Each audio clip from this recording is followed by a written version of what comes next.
You know, some games you just like. Some you come back to every now and then. And then there are those that crawl somewhere under your skin and stay with you forever. Maybe even change you from the inside, turning you into someone entirely different. For me, that game is Sekiro, Shadows Die Twice. Not Dark Souls, not Elden Ring, not Bloodborne. Sekiro. Exactly Sekiro.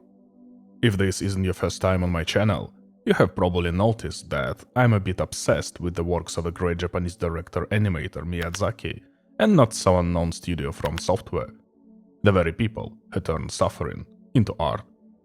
I adore what these folks create, and every game that comes out from under the roof is special to me in its own way. But Sekiro stands above all of them, because it's not just a samurai game, it's a game about will, about your will, about how not to back down when the world breaks you for the 100th time.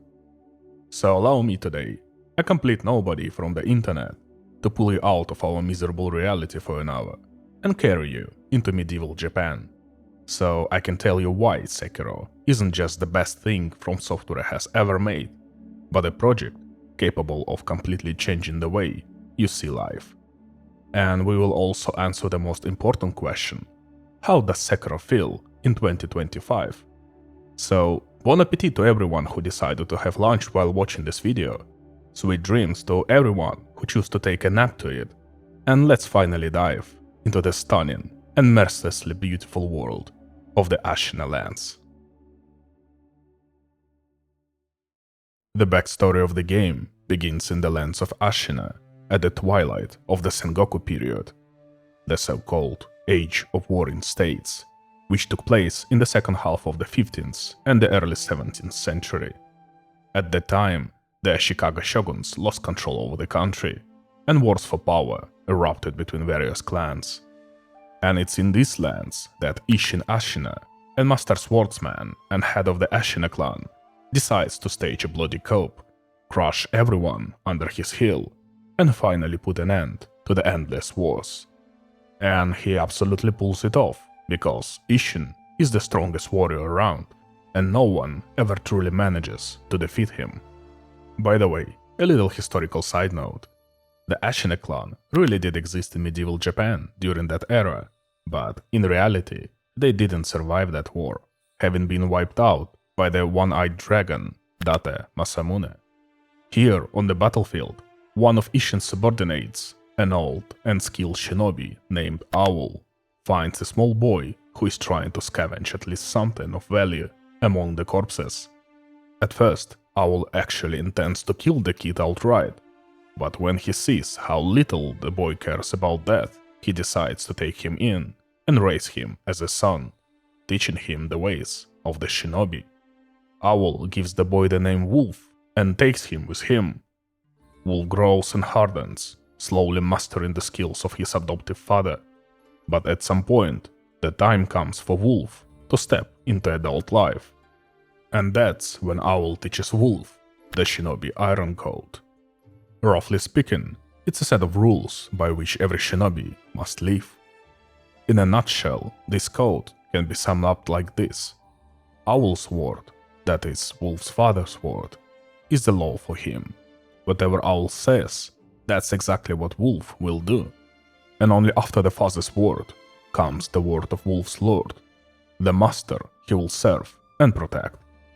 Time passes, and things in the lands of Ashina change. Isshin grows old and hands the reign of power over to his son. There is practically no info about him in the game, but one thing is certain: this son is a real thick-head dumbass who then passes on to his own son, also by the way adopted. A ruined land where war and power struggles flare up all over again.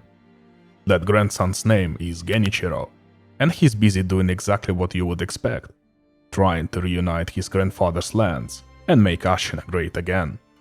Wolf, meanwhile, under unclear circumstances, earns himself the shameful well where he sits, having lost his will to live, and just quietly mopes. He does it right up until the moment a mysterious lady drops him a letter, which miraculously restores Wolf's motivation. As they say, All greatness traces back to genius. Finally, the game begins, and it immediately shocks us with several things. First of all, jumping and parkour. Sekiro came out before Elden Ring, so back then this unique mechanic just completely blew the mind of anyone who had only played the Dark Souls series before. And second, stealth, that actually works.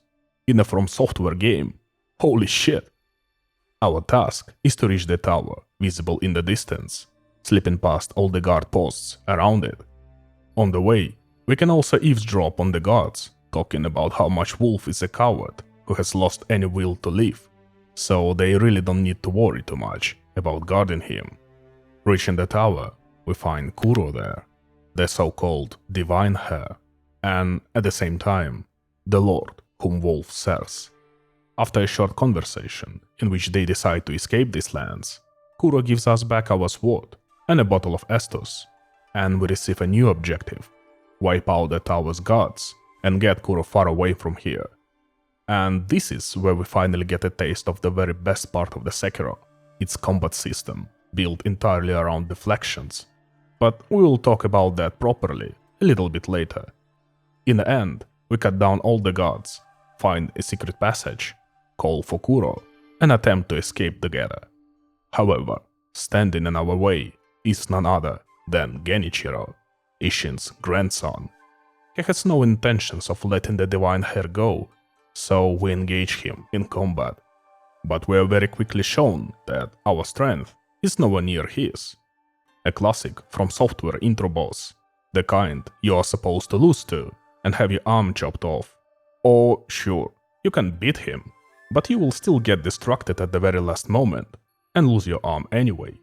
One way or another, Wolf is left dying in the middle of the field, while Genichiro kidnaps Kuro and carries him off. But this is not the end for our hero.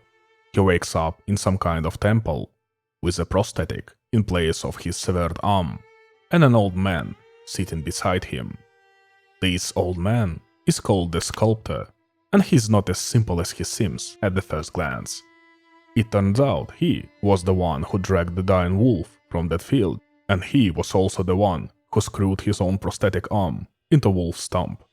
And for some reason, the Sculptor is extremely well informed about the upper ranks of those who rule these lands. He tells us that Kuro is still alive, but is now imprisoned by Genichiro, because for some reason, the latter needs his blood. We learn that Kuro carries what's known as the Dragon's Heritage, but what exactly it does is still unclear. Right by the entrance stands a charming lady named Emma, who looks very similar to the mysterious woman who dropped the letter into our well. She mentions in passing that our resurrection is the work of the dragon's blood, which, somehow, we also possess. She also serves a certain master whose identity she refuses to reveal, but who has ordered her to assist us in every possible way. And so begins Wolf's journey, a path filled with politics, immortality, intrigue, and blood. A path on which he will try to reclaim his arm and his lord. In general, you can logically break Sekiro into 3 stages, if you don't count the short prologue, and each of these stages will be accompanied by different bosses and different story twists. Right now, we're in the first stage, at the very beginning of our journey. Our current goal is to reach Ashina's castle and find our Lord Kuro there.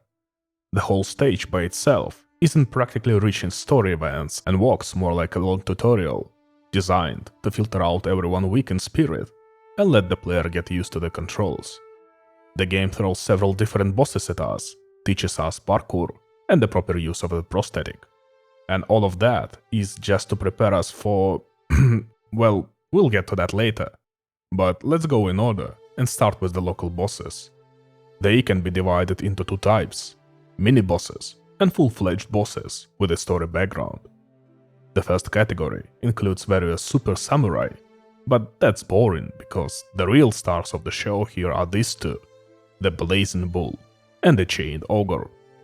On release, these guys absolutely demolished everyone who was trying to figure out this whole Sekiro thing for the first time.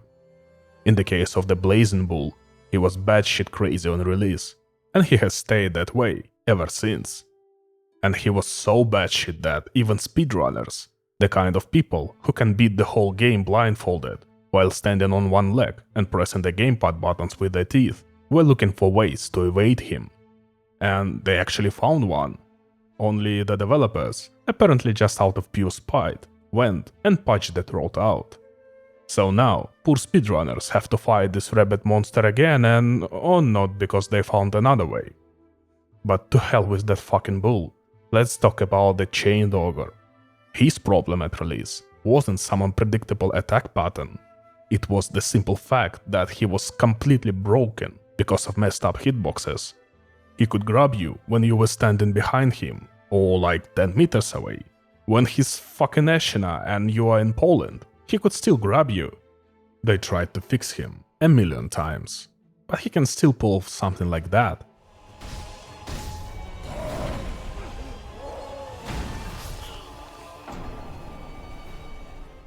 But overall, all these mini-bosses fulfill their main purpose 100%. They perfectly prepare you for all kind of enemies waiting ahead. Boss for fights against humans, where everything depends on smart posture management and proper pairing, and for fights against non-humans, where your play pattern changes and starts to resemble what you see in Dark Souls. You need to dodge enemy attacks more than you parry them. But aside from the mini-bosses, in the first stage, we will also face 3 full-fledged bosses, the first of which is Gyobo Oniwa, the great gatekeeper of Ashina Castle. In the past, Gyobo was a bandit defeated by young Ishin, but Ishin was so shocked by Gyobo's animalistic strength that he took him into his service, and Gyobo served him faithfully for the rest of his life. He is a perfect introductory boss, reasonably difficult, teaching you proper use of parries and smart movement around the arena. But the most important thing that happens in the first stage is the meeting with the blind old lady, who mistakes us for her son and gives us Lord Kuro's bell. And this bell is no simple trinket. By using it at the sculpture's altar, we can travel into Wolf's memories and relive them. And that memory turns out to be that very night that Wolf cannot remember. Here, we learn some extremely important details of the story. There was once such a place as the Hirata estate, which was attacked by bandits 3 years ago. They attacked cleverly, picking the exact moment when most of the warriors had gone off to war, and the ones who stayed behind simply couldn't stop them. The wolf himself didn't expect anything like this, so he arrived at the estate far too late. And in that estate, at the same time, was none other than Kuro himself, the wolf's lord. Because of the wolf's late arrival, some of the locals even decided that it was the wolf who had led the bandits there. In the end, cutting his way through the fire and steel, the wolf hacks and slashes his way through every bandit he encounters. On the way, we meet our adoptive father, the owl, who couldn't withstand the pressure of the enemies and fell. But before his death, he still manages to give us the key to some secret passage and tells us to save our lord. With this parting instruction, we, not without difficulty, push through, and at the end of the pass, we find Lord Kuro, but we don't find him alone, because alongside Kuro, we meet Lady Butterfly, the wolf's old teacher in the art of shinobi. It turns out she's directly involved in this entire conspiracy, during which the bandits were trying to kidnap the divine her, and this granny is a real high-quality boss, probably the first in a line of main bosses who will force you to switch on to 100% and really understand the local combat rhythm. And this boss is also notable for teaching you to use something other than just attacks and parries. She constantly jumps around the arena, and in those moments it's convenient to knock her down with shuriken. She summons phantoms, which are conveniently dispelled with a special consumable, and so on. Lady Butterfly is also one of the 2 tests for player at this stage, a test of whether the player is capable of moving forward. In the end, after defeating his teacher, the wolf takes a treacherous blow to the back and dies in the burning temple where we fought Lady Butterfly. But suddenly Kuro burrows his way into the burning debris and grants the wolf his dragon's blood, which is why the wolf survived that night and why he doesn't truly die for good now. And after going through all of this, we approach the finale of the first act. We storm Ashina castle, cut down all the local samurai, and climb to the very top, where we meet Kuro, Emma, and Genichiro. Emma says that old man Ishin is still alive, and it's a miracle that he's still breathing. Because of this, Genichiro once again asks Kuro to share the gift of dragon's blood with him, and once again, he gets a refusal and a threat that Kuro's shinobi, the wolf, is about to show up and kick his ass. And Genichiro is the final test of your skills in the game, whether you have managed to master parrying and understand the rhythm of the fights, or not. I do really love to describe him as a wall. Either you climb over it and finally understand how to actually play this game, or you spend several days trying to beat him and end up giving up completely, utterly disappointed in your own skills. Or you go to Reddit or Twitter and write about what a shitty game this is and how clumsy and useless the devs are. To each their own. On the second and subsequent playthroughs, knowing who and what is waiting for you later, Genichiro looks like a pretty average boss in terms of difficulty. But when you enter Sekiro for the first time, prepare yourself for an unforgettable evening of getting your ass kicked and having your backside thoroughly handed to you. When I first got to him, I spent at least 2 days trying to beat him, and still couldn't bring him down.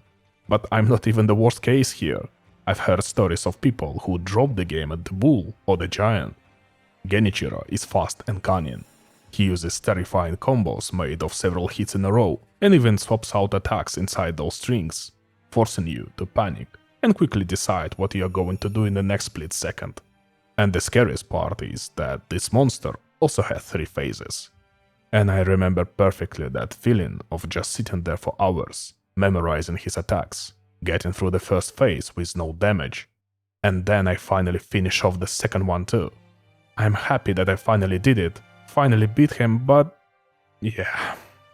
Genichiro then pulls a third phase out of his pockets, turns into a fucking Zeus, the sky fills with storm clouds, and this asshole starts throwing lightning at you.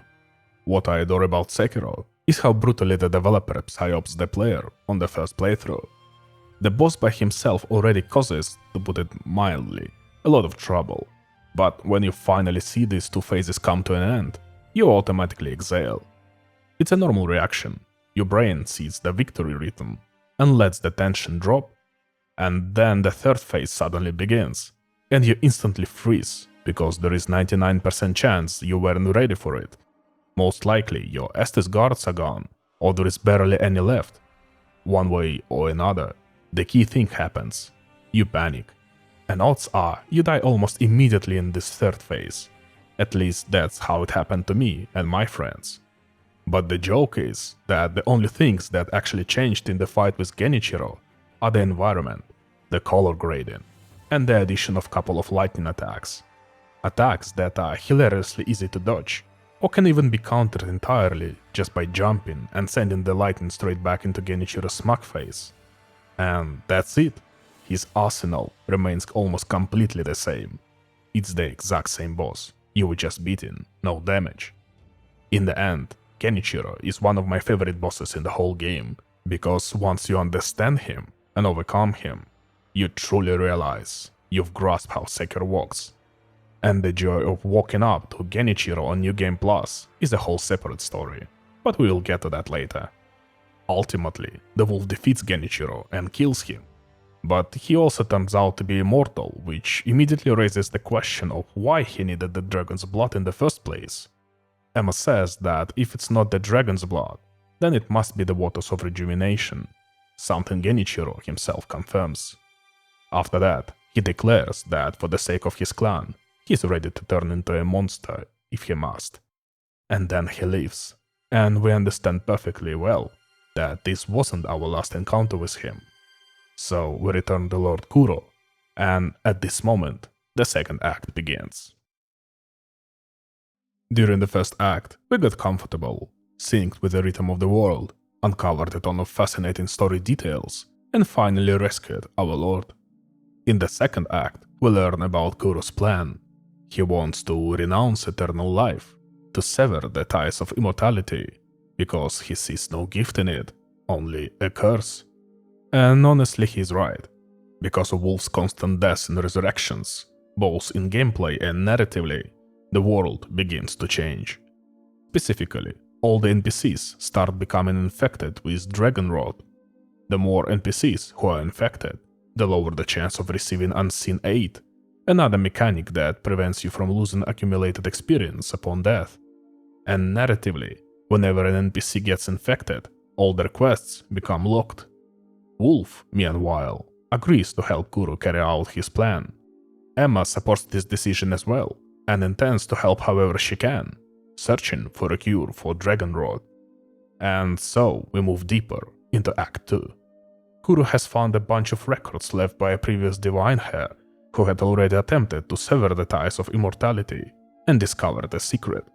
If you light the incense burner using rare flowers and the blood of the divine heir, you can travel to the heavens and meet the divine dragon, and from him obtain dragon's tears, which can then be used in the ritual.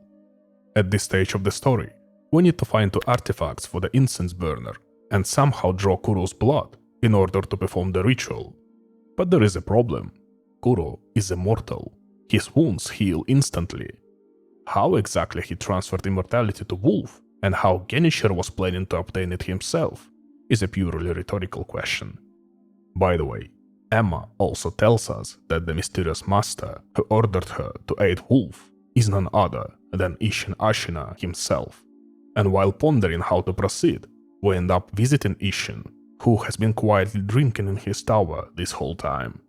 He tells us that an immortal can be killed, but only with the mortal blade, which is supposedly kept in some temple among the monks. And so, our objective becomes clear. 3 artifacts, 3 locations, and a whole pack of bastards standing in our way. My first target became Mibu village, hidden deep within the underbelly of Ashina's lands. And there, just like everywhere else, absolute chaos reigns. The path leading to the village is swarming with ghosts, and the village itself has literally turned into a zombie settlement. The locals once lived peacefully and loved burning resin that flowed from the local trees. Its smoke acted as a sort of beacon, guiding travelers towards the village. But at some point, the entire village was poisoned by the waters of Fountainhead, the very same waters now flooding inside Genichiro. But what exactly is this water? The waters of use differ from dragon's blood. Their blood guarantees immortality, even if it spreads dragon rot as a price. The waters, on the other hand, are like dragon's blood light. First of all, there is absolutely no guarantee that you will actually become immortal after drinking them. Some who tasted the waters simply went insane and turned into red-eyed zombies. And even those who did handle the transformation slowly lose their minds anyway, eventually becoming monsters, unable to hold back their aggression. As for who poisoned the village, according to theories, it was the monks from Senpu Temple, whom we'll visit a bit later. Here we'll also encounter the corrupted monk, a projection of a fallen nun who once slaughtered most of Mibu's villagers. And oh man, she kicked my ass so hard on my first playthrough. Her posture is absolutely ridiculous. At the start of the fight, you literally cannot begin to feel her posture bar. Only after you chip away a significant chunk of her HP will the posture finally start building normally. This is where Sekiro's fundamental tactic becomes essential. Smack the boss in the face and keep constant pressure. You need to hit her always. Every opening, every window, every tiny moment you can exploit. Well, even when you turn off your PC and go to sleep, you should still be hitting her.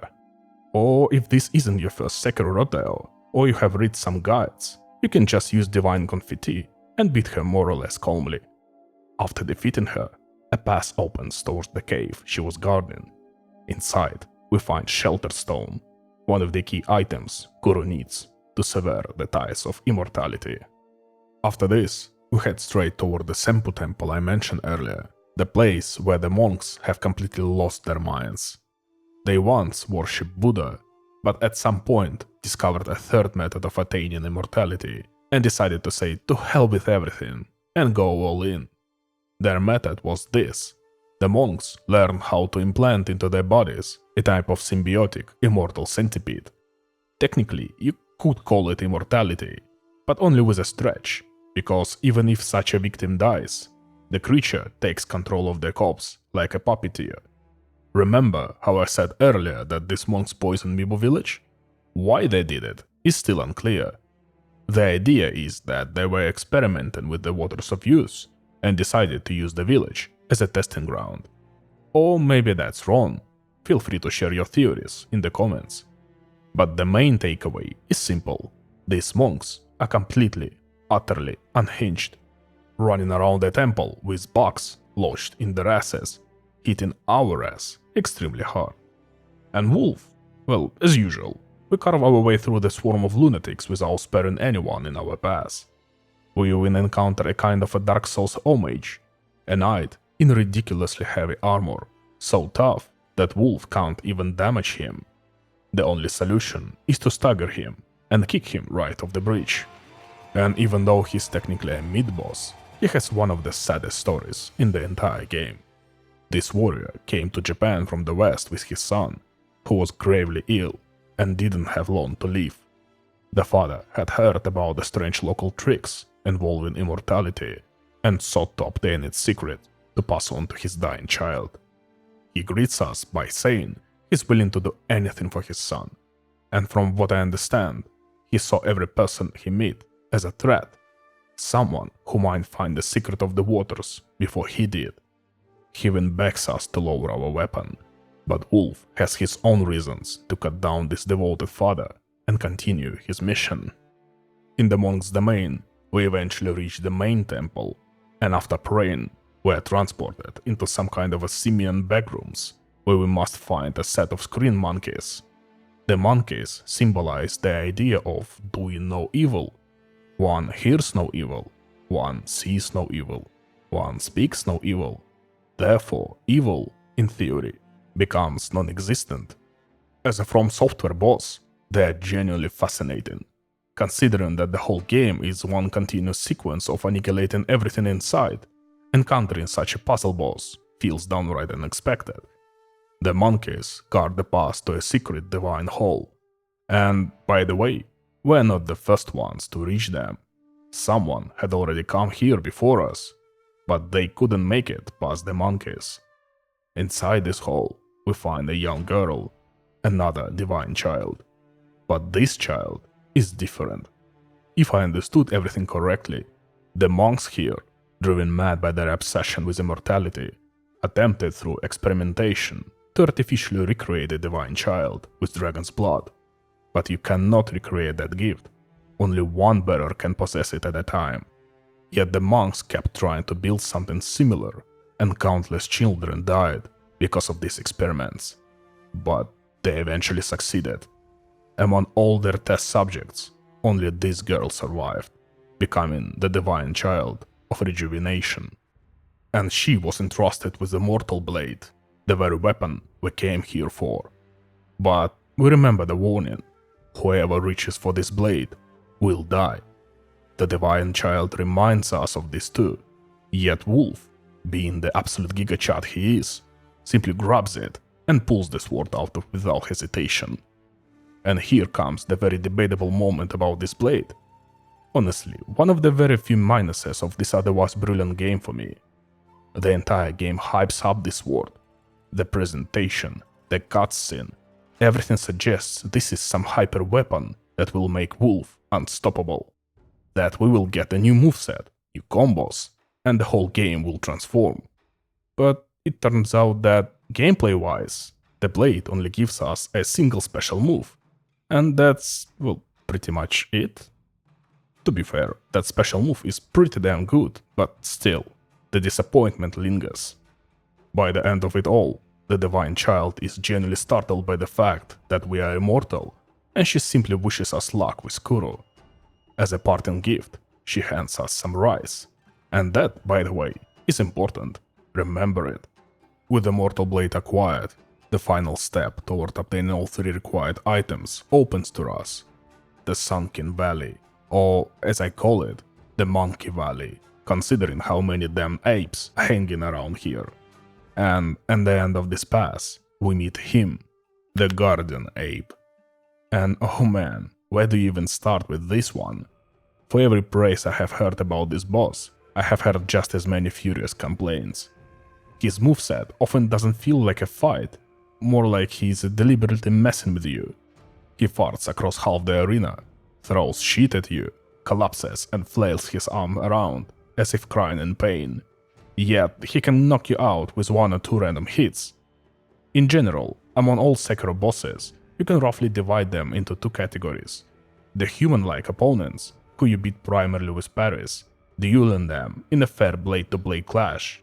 And the second category, the category of abominations. A category filled with rejects and pure nastiness. Enemies you fight more in the style of Dark Souls bosses than Sekiro ones, meaning most of the time you are dodging their attacks and only occasionally striking during rare save windows. This category includes, with full force, the damn bull, the chained ogre, and of course, the guardian ape. But this boss has one defining trait. I would even call it his signature twist. The thing is, this ape is immortal. And when we kill him and cut off his head, he collapses lifelessly, and we even get a victory message, as if the fight is over. And then he does this.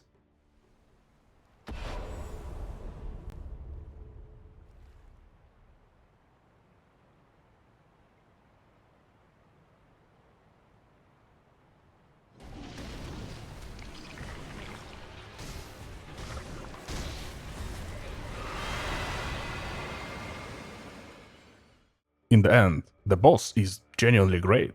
In the second phase, he even grabs a sword and starts trying to carve you up without his head. The ape was guarding the cave where the lotus flower was lying, the final component needed to bring Kuro's plan to life. Having secured all 3 artifacts, we return to Ashina Castle, and by this point, absolute shit is breaking loose. Every gate and approach is sealed off, and the castle is under the siege by some ministry force. And on the top of the castle, we meet our father. For reasons unknown, Owl survived that night 3 years ago, and now he stands before us. As it turns out, he is a cunning, slippery bastard, and he demands that Kuro share his divine hair's blessing with him. And Kuro flat out refuses and walks away. Then Owl decides to remind us of the very first words we ever heard when starting the game, the Iron Code of the Shinobi, a creed stating that a father's word is a law. Whatever he commands, the wolf must obey.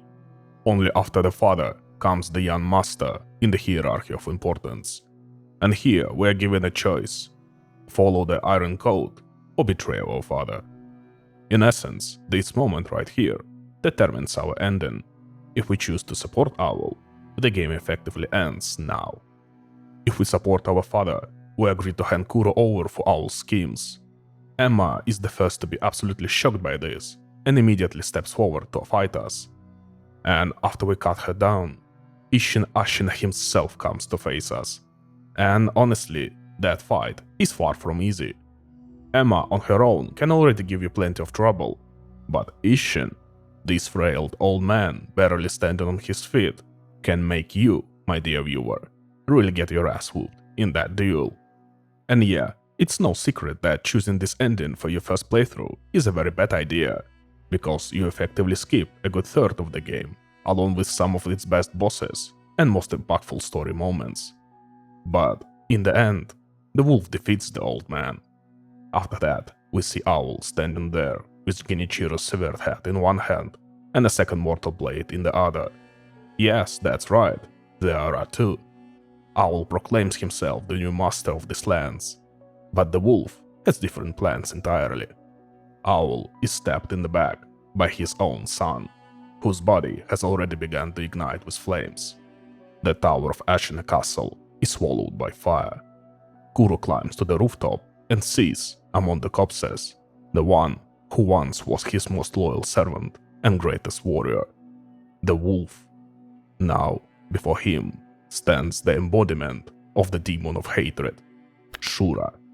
And this is exactly why we fight Emma first, because from her dialogue, we could learn that she normally hates fighting or harming anyone, She carries a blade for only one purpose: to protect the lands of Ashina and protect Kuro from the demon, from Shura, to protect him from us.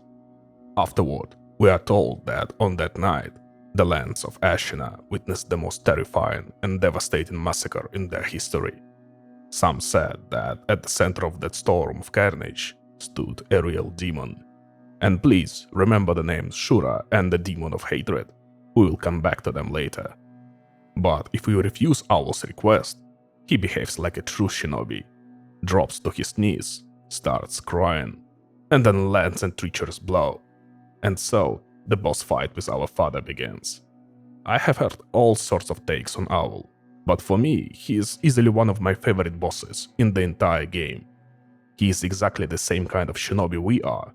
He is literally the one who taught the wolf everything. In essence, he fights using our own arsenal. He hurls shuriken, shamelessly using the Mikiri counter, and can beat the shit out of you with well-timed hits. He uses fireworks, and half of his tricks are basically prosthetic tools we use ourselves. He rarely engages you head-on, preferring to bait you into his setups and strike from unexpected angles. But don't underestimate him. He can absolutely kick your ass. Some of his strikes will bring the wolf to his knees, even if you parry them perfectly. Owl is a fusion of brute strength, cunning, and sharp intellect, a tactician who almost reached the very pinnacle he desired. But in the end, he turned out to be too good a teacher, raising a student who surpassed the master. With this battle, the final act of Sekiro essentially begins. We have got everything we need: the ingredients for the great purification, the blade that will let us obtain Kuro's blood, and in general, nothing stops us from simply going after the dragon's tears and ending this whole mess. But if you get a bit sneaky, listen in, and actually pay attention to what's happening, you'll start to realize something important. Breaking the bond of immortality will ultimately kill Kuro. Obviously, nobody wants that outcome, which is why, in secret with Emma, we can develop an alternative plan, another way to sever the immortal bond. Emma discovers that to break that bond and keep Kuro alive, we need the Everblossom. But there is a catch. The tree that once carried that flower withered ages ago, after someone tore off a flowering branch and took it with them. And in a rather interesting coincidence, the withered Everblossom branch just so happened to be in Owl's pocket. This eventually leads to Emma going to speak with the sculptor, and the wolf needs to eavesdrop. We learn that we have two paths: use the dragon tears alone, in which case Kuro dies, or combine the tears with the Everblossom, in which case the wolf will die. One of them must perish, no matter what: the primary source of the dragon's heritage, or its secondary bearer. The wolf presses Emma for more answers, and she gives us Owl's bell. With it, we can return once more to the memory of the night the wolf died and gained immortality, but this time in a slightly different moment in the timeline. A moment where Owl's corpse is already gone from the place he has supposed to have died. We retrace the past to the end of the location where we once fought Lady Butterfly, and there we meet Owl again.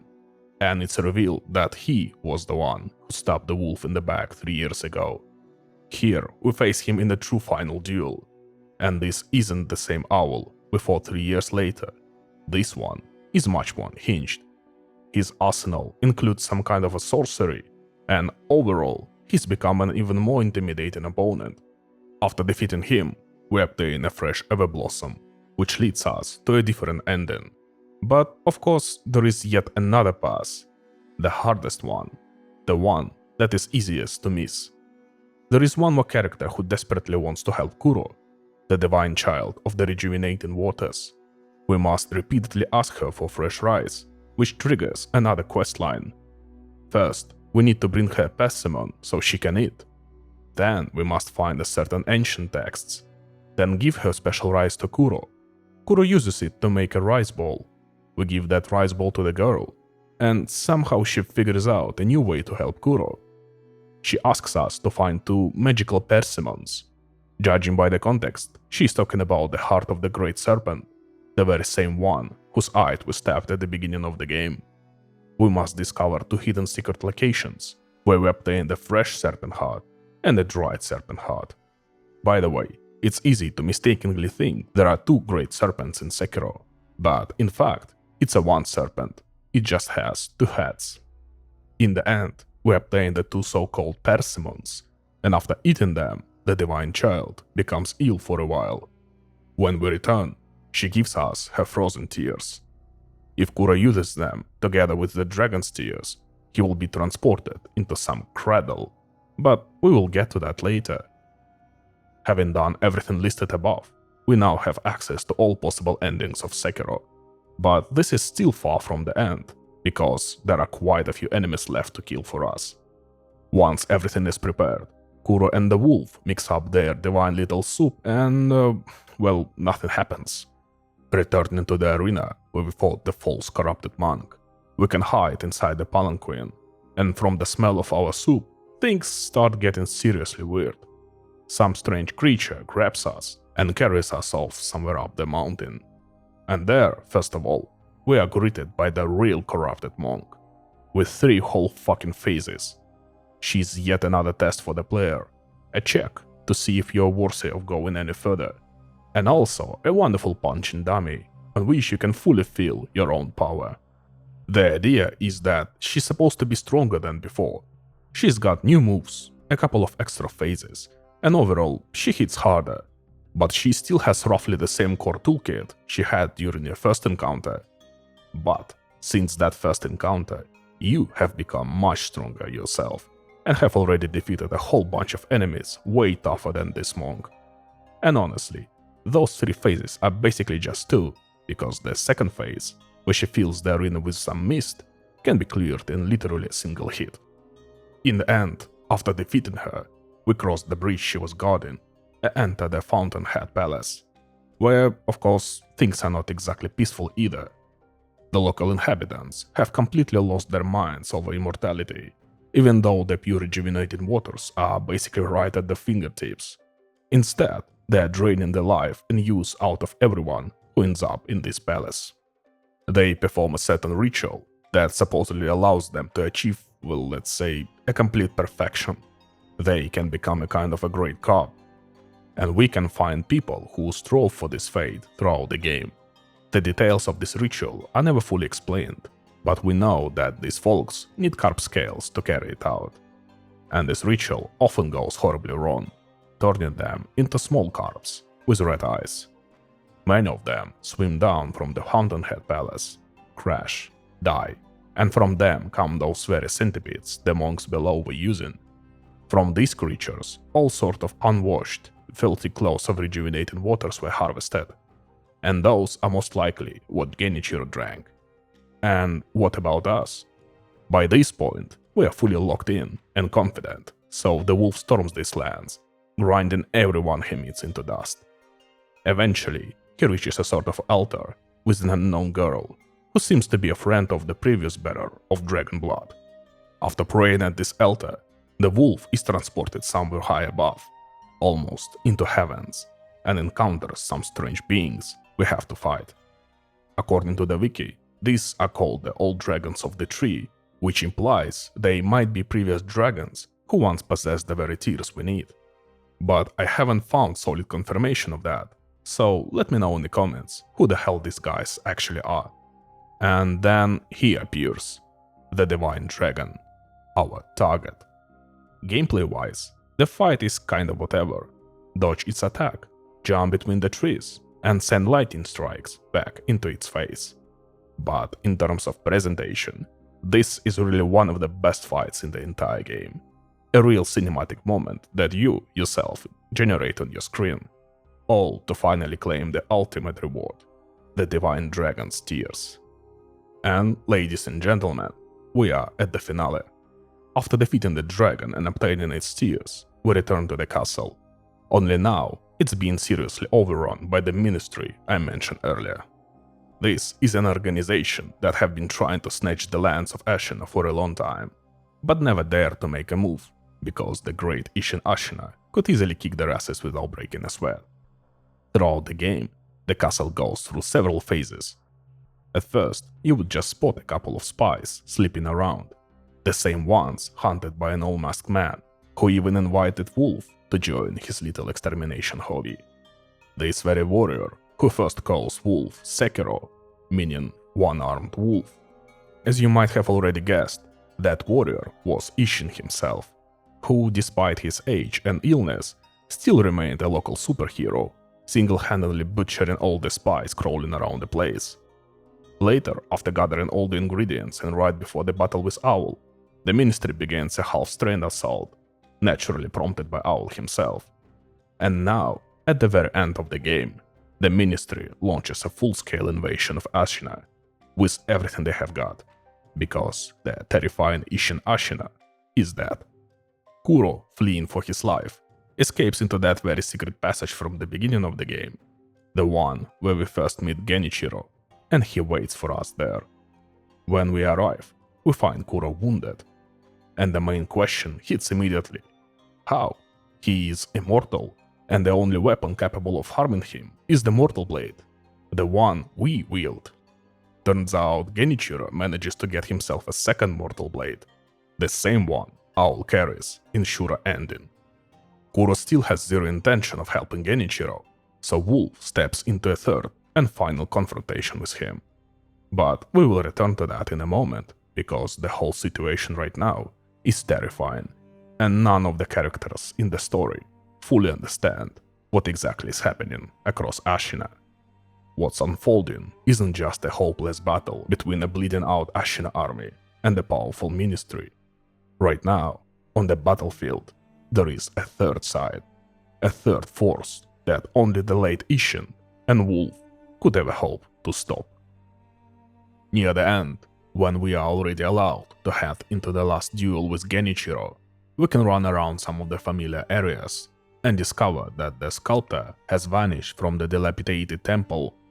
Wandering around the world, we can return to the arena where we fought Gyobo at the beginning of the game. And there, we meet him, the demon of hatred, Shura, the very creature Wolf himself could have become.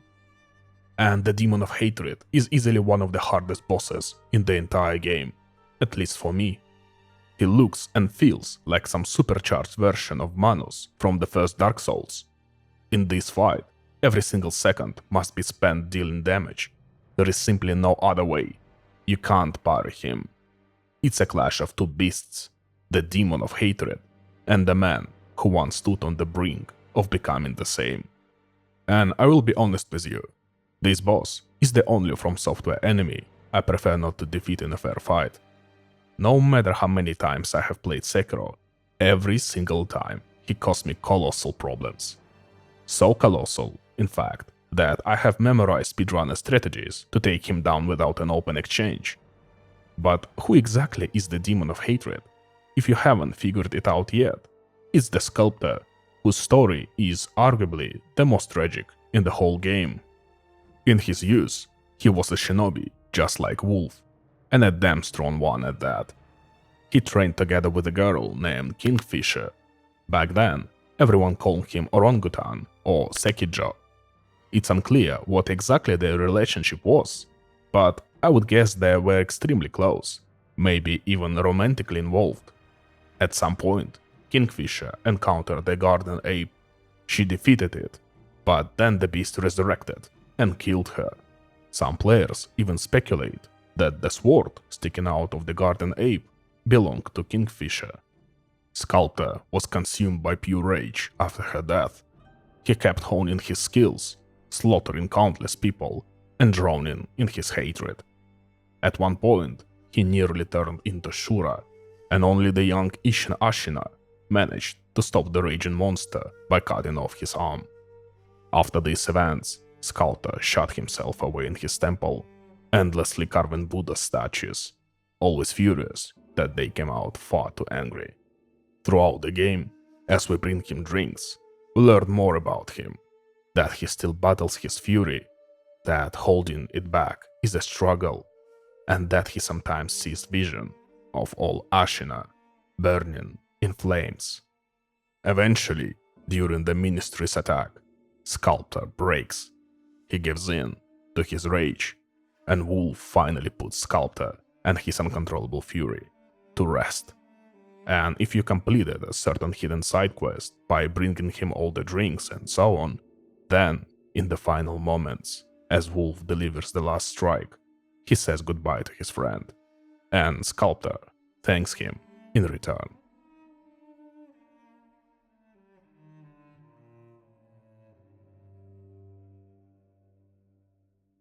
Before we head into the final showdown with Genichiro, allow me to share my thoughts on this magnificent game, and, as I promised at the very beginning, talk about how it feels in 2025. Let's get rid of the suspense right away. I love Sekiro. I adore this game. It's carved its place in reinforced concrete at the very top of my all-time favorites. But, like everything in life, Sekiro is not perfect. So let's quickly go through some of the game's shortcomings. And let's start with the level design. Look, compared to most games out there, Sekiro's level design is by no means bad. It's perfectly fine. But since this is a FromSoftware game, the expectations are a bit higher. On one hand, the levels in Sekiro are straight as two parallel lines. You just walk from point A to point B with almost no branching paths. Notably, the number of does not open from these side moments is extremely low. But because of that, you also lose that magical feeling of, oh damn, this path brought me right back here, that's awesome. In a way, Sekiro's level design resembles that of Dark Souls 3. In my video on DS3, by the way, go watch it if you haven't, I already mentioned that the trilogy's level design is nowhere near the brilliance of the original Dark Souls. So here we have a similar situation. But on the other hand, Sekiro's level design was FromSoftware's initial attempt at something close to an open world. Practically every location connects without loading screens. Everything is interconnected, and you don't even have to squeeze through two narrow walls, so game can sneakily preload the next area. Speaking of which, let's briefly talk about the technical execution.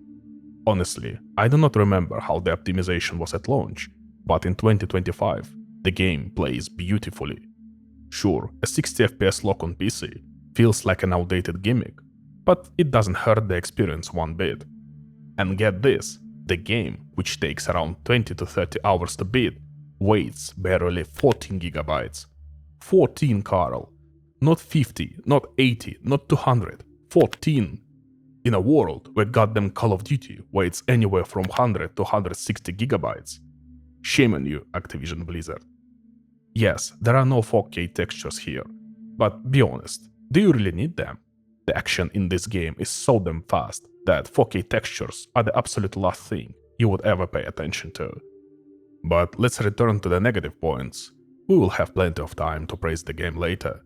Another common complaint I constantly hear is about the game's progression. Like, I'm beating bosses, I'm going through the game, and the only visible change is my attack power going from 14 to 15. And here I completely disagree, and let me explain why. Tell me, how is this system any different from what we had in Dark Souls? There too, strengths increased in tiny increments, like going from 10 to 11. The only difference was that you could see your damage numbers, and based on those numbers, you always knew you got stronger. And here you don't see these numbers, and that's it. Some people try to twist this into argument about Sekiro lacking weapon variety or builds, allegedly making it boring and reducing replayability. And that's complete bullshit. Sekiro does not need a ton of weapons. That's not what this game is about. This game is about how you, yes, you, my dear viewer, become stronger and hone your mastery. Not about finding an overpowered weapon or min-maxing your build so you can run around one-shotting every boss. For God's sake, you have even got an entire wagon of prosthetic tools, each capable of changing your gameplay, and each upgradable for whatever playstyle you desire. If FromSoftware introduced Dark Souls-style progression and similar mechanics, Sekiro would turn into yet another dull Souls-like clone, losing its old charm. I'm 100% sure that the people who didn't get Sekiro dropped it and then run around the internet yelling that it's the worst FromSoftware game. Those are the same people who follow guides to assemble an imba build in Dark Souls and then brag to their school buddies about how they kill Manos or Meteor on the first try. Honestly, the only real downside I would name for this game is the simple fact that its IP belongs to Activision Blizzard, which means we will either never see Sekiro 2, which is the best possible outcome, or we will get a sequel with a battle pass, paid wolf skins, and a multiplayer shoved in for good measure. Oh, and the fucking tutorial pop-ups that show up in the middle of a boss attack. My respect, really. You could have just left those tips lying on the floor in the cave like usual, for God's sake. But let's finally talk about the positive, because the strengths of this incredible game overwhelmingly outweigh its flaws. Let me jump straight into it and say that the combat system in Sekiro is one of the best, if not the best, I have ever played. Of course, you need to understand, this is purely subjective opinion. I fully acknowledge that somewhere out there might be a game I haven't heard of or haven't played that someone might consider better in terms of combat. Honestly, I'm totally fine with that. Feel free to recommend such game in the comments, by the way. Once again, this is simply my subjective opinion, but I still want to explain what I mean and why I feel this way. First of all, like I said earlier, one of the strengths is that Wolf has only one weapon, the katana. By the middle of the game, you get so accustomed to this blade, so deeply connected to it, that any thoughts about lacking weapon variety just evaporate. Second, the overall approach Sekiro takes toward combat. From the very beginning, the game tells you are a shinobi. The first thing it teaches you is stealth. It even lets you remove one health bar from mini-bosses using stealth attacks. But when it comes to full-fledged story bosses, you stand face to face. And this is where players who are used to typical Souls-like philosophy start falling apart. Players whose entire combat pattern consists of rolling endlessly left and right, waiting for a tiny attack window, hitting 2 times, and repeating the process ad infinitum. And don't get me wrong, I love Dark Souls combat. I enjoy memorizing attack patterns and doing everything I have just described. The problem is that Sekiro does it differently, and better. The moment you understand that in boss fights, you don't have to be a scared little bitch terrified of every swing, and instead need to be a confident, seasoned wolf who pushes forward and punches bosses in the face in close-range combat, everything changes. The combat suddenly clicks and transforms from dull routine into an actual dance. You exchange blows, the boss parries your attacks, you parry theirs, you knock each other off balance and try to break each other's posture, and it feels absolutely phenomenal. You can also add the game's perfect difficulty curve to this. Thanks to the lack of weapon variety, build crafting, and deep stat progression, you can always be sure that when you reach a boss, you are meant to be able to beat them. The developers tuned this perfectly, and this thought sits in your mind like a quiet voice, telling you that if you die again, it's your problem, not the game's balance. You are capable of beating them, you just haven't reached mastery yet. You haven't understood the boss, haven't synced with their rhythm, and if you don't hesitate, you will absolutely, undeniably defeat them. And you know, this comparison has always been spinning in my head for a long time. Playing Sekiro is like riding a bicycle. Once you learn how, you can ride it in 10 years, in 20 years. Sure, you might fall a couple of times and scrape your knees, but you will ride. Same with Sekiro. Once you learn it once, you can come back in a year, 2, 5, and you will just as quickly remember how everything works.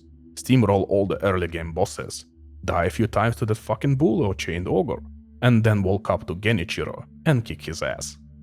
Honestly, I'm writing this text right now, and I don't even know what else to add. Yes, the visuals are great. Yes, the music is solid. Yes, the game even has a proper damn pause. But all of that fades in comparison to the sheer joy Sekiro gives you the moment you finally understand how it's meant to be played. It gives you that feeling of triumph when you overcome obstacles and teaches you to face challenges in real life the same way.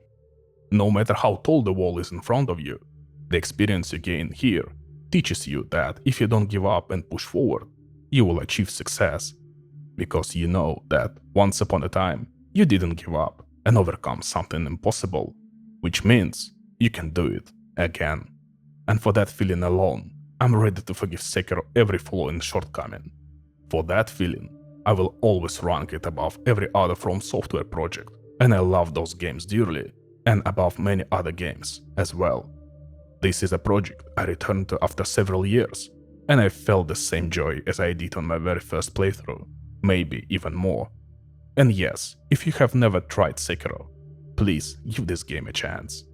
And when it gets hard, please remember that you can overcome it, and you will.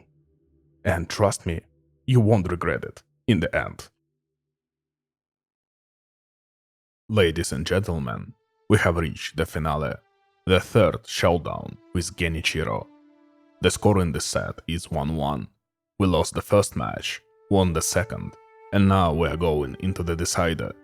The decider that will finally answer who is the real champion here. The irony though is that Genichiro at this point is literally trash. After 2 fights with him, after he spammed himself full of waters of rejuvenation and worn himself down, not even that fucking second mortal blade can save him. From a gameplay perspective, he only has a single phase now, which is hilarious for this stage of the game. This isn't some grand decisive duel.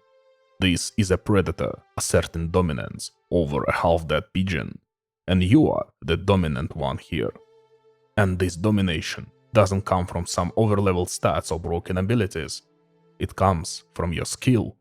Over the course of the game, you have gone from a little pup that Genichiro could literally put into the dirt with 2 swings, to a true wolf capable of tearing this poor bastard apart. And Genichiro knows this perfectly well. Maybe that's exactly why he was so desperate to get his hands on the dragon's blood in the first place. Most likely, he thought that by combining it with the waters of rejuvenation, he would become unbeatable and gain absolute power over these lands.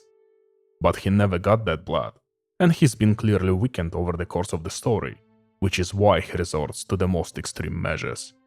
See, the wolf's mortal blade is, let's say, normal one.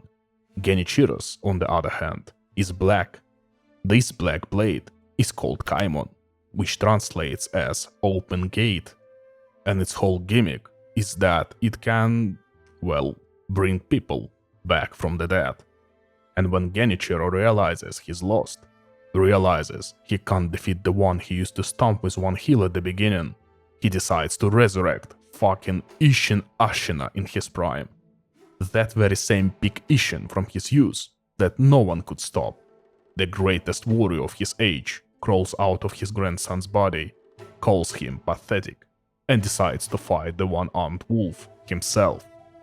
And this is not just another boss fight. This is the clash of the strongest shinobi of the current era versus the strongest samurai of his time, meeting in one-on-one duel. And what can I say? Ishin is basically the local champion. I have seen people quit the game on him, thinking he is impossible. I have seen people cry, smash controllers, and throw mice at the wall, unable to understand how to beat him. But the best thing about Sekiro's combat system is that it's no shit, as honest with you as it can possibly be. And in reality, there is absolutely nothing unfair about Ishin, aside from the fact that he has 3 phases. Just like with every other enemy in the game, all you need to do is press 2 buttons at the right time, parrying and striking the old man, turning everything happening on the screen into a fucking movie. And god, how I love this fight. Ishin is genuinely a flawless boss. In my humble opinion, he is the best boss in all of FromSoftware's games, and my personal champion. And he is fucking really hard, you can't take that away from him. He is elegant and powerful. Every one of his movements is precise and beautiful. You get real aesthetic pleasure just watching his combos, and especially when you are able to stand up to them. But in the end, the number 1 in strength, power and sheer beauty loses to the absolute number 0, to the wolf, who proves that he's simply the strongest, period, here and now. He cuts off Ishin's head, severing the bonds of immortality. And then we are faced with a choice. Kuro is on the brink of death from Genichiro's wound, and we have to do something. We can simply present him with the dragon's tears, getting the standard Immortal Severance ending. In it, at dawn, the wolf cuts the bones of immortality, killing Kuro, and then, unable to cope with the loss, just like the sculptor once couldn't, he goes to the temple and gets rid of his prosthetic. But Emma returns the old shinobi's arm, saying it should stay at the temple until the time when the next warrior needs this power. The other option is to give Kuro the dragon's tears together with the Everblossom. That way, we free Kuro from immortality, but sadly, we have to die ourselves. The wolf cuts himself down with the mortal blade, and sometime later, we see Emma together with Kuro at the wolf's grave, praying for his soul. And finally, the most difficult ending, and the best one, return. For it, we have to give Kuro the dragon's tears together with the frozen tears, and then the wolf will carry Kuro to the divine child of rejuvenation, who will work her magic and place Kuro into a cradle. It's not entirely clear what exactly happens here, but there are two main interpretations. The first one is that the divine child literally lets Kuro's spirit enter her, and now he lives inside her.